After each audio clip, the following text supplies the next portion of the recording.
2024 সাল ছিল বাংলাদেশের জন্য অত্যন্ত গুরুত্বপূর্ণ ও ঘটনাবহুল একটি বছর। এ বছরে বড় বড় ঘটনার সাক্ষী হয়েছিল বাংলাদেশের মানুষ। সবচেয়ে আলোচিত হয় 2024 জুলাই আগস্ট বৈষম্য বিরোধী ছাত্র আন্দোলনের স্বৈরাচার শেখ হাসিনার পতন ও দ্বাদশ জাতীয় সংসদ নির্বাচন। বেইলি রোডের রেস্তোরাঁয় অগ্নিকাণ্ড ও সোমালিয়ান জলদস্যুরা এমভি আবদুল্লাহ জাহাজ ছিনতাইয়ের বিষয়টি। বছরের শুরুতেই ডক্টর ইউনূসের কারাদণ্ড হয় 1 জানুয়ারি। নোবেল বিজয়ী ডক্টর মোহাম্মদ ইউনূসের শ্রম আইন লঙ্ঘনের দায়ে ঢাকার শ্রম আদালতে 6 মাসের বিনাশ্রম কারাদণ্ড দেন। আপিলের শর্তে 1 মাসের জামিনও মঞ্জুর করেন আদালত। 7 জানুয়ারি ঘটে দ্বাদশ জাতীয় সংসদ নির্বাচন। বিরোধী দলগুলোর বয়কটের মুখে অনুষ্ঠিত নির্বাচনে আওয়ামী লীগ নিরঙ্কুশ জয় পায়। এতে আলোচনার মুখে পড়তে হয় আওয়ামী লীগ সরকারকে। এরপর ঘটে বেইলি রোডের রেস্তোরাঁয় অগ্নিকাণ্ডের ঘটনা।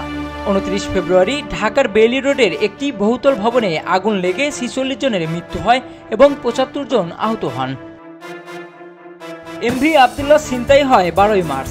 ভারত মহাসাগর থেকে কয়লা বোঝাই এমভি আবদুল্লাহ ছিনতাই করে সোমালি জলদস্যুরা।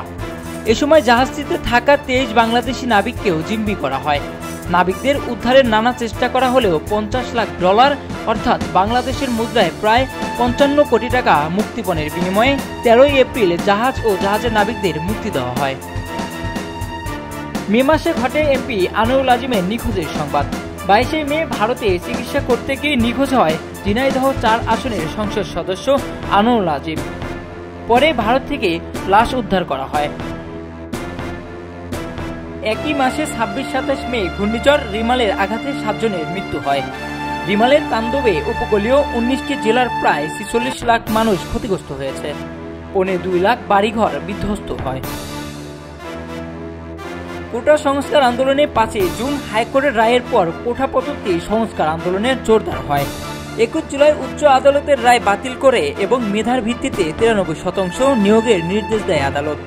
14 জুলাই প্রধানমন্ত্রীর বক্তব্যে আন্দোলন আরও তীব্র হয়।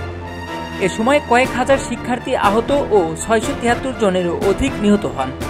পরবর্তীতে এক দফার দাবিতে 5 আগস্ট তীব্র আন্দোলন কারফিউ অপেক্ষা করে শেখ হাসিনার পদত্যাগের দাবিতে লং মার্চ টু ঢাকার কর্মসূচিতে উত্তাল হয় দেশ। আন্দোলনকারীরা গণভবনের দিকে অভিমুখী হলে প্রধানমন্ত্রী শেখ হাসিনা পদত্যাগ করে ভারতে পালিয়ে যান। শেখ হাসিনা পালিয়ে গেলে বাংলাদেশের সকল দপ্তর আইন শৃঙ্খলার অবনতি হতে শুরু করে। এরপর অন্তর্বর্তীকালীন সরকার গঠন হয় 8 আগস্ট। সেনাপ্রধান জেনারেল ওয়াকারুজ্জামানের নেতৃত্বে ডক্টর মোহাম্মদ ইউনূসকে প্রধান উপদেষ্টা করে অন্তর্বর্তীকালীন সরকার গঠিত হয়। 30 আগস্ট আন্তর্জাতিক গুম প্রতিরোধ দিবসের একদিন আগে বাংলাদেশও এতে যুক্ত হয়। এবছরে গুম বিরোধী আন্তর্জাতিক সনদে বাংলাদেশের যুক্ত হওয়াকে ঐতিহাসিক হিসাবে মন্তব্য করেন প্রধান উপদেষ্টা ডক্টর মোহাম্মদ ইউনূস।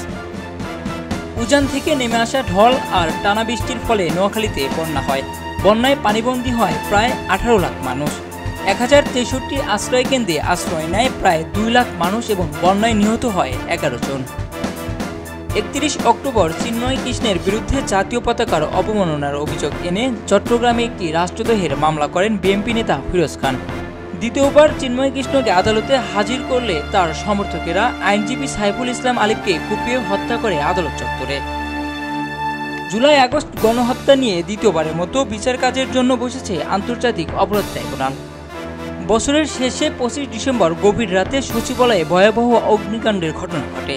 এতে গুরুত্বপূর্ণ 5টি মন্ত্রণালয়ের নথিপত্র পুড়ে যায় বলে জানায় উপদেষ্টারা।